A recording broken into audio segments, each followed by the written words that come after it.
Libation is essentially a prayer. Libations have existed for as long as African societies have existed, particularly in West Africa. So we're talking about the Yoruba people, the Igbo people. We're talking about folks out of Ghana, Ewe, Akan, Larte, various ethnic groups and nations in Africa pour libation. Libation is prayer, and oftentimes it's done with either some pouring a liquid either into a plant or on the ground. So if we're using water, we typically pour that water into the plant. Prior to pouring the water into the plant, what happens is we are acknowledging those who have passed.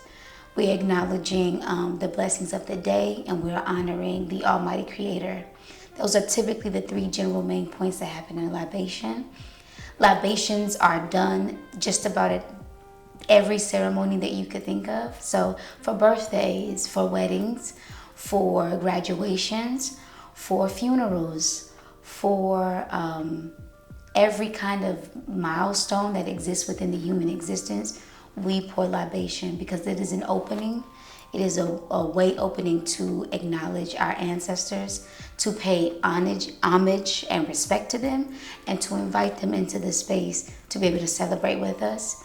It's a way to honor those who we're celebrating in that moment and honor their families and their lineage as we celebrate them. And it's an opportunity to commemorate the moment.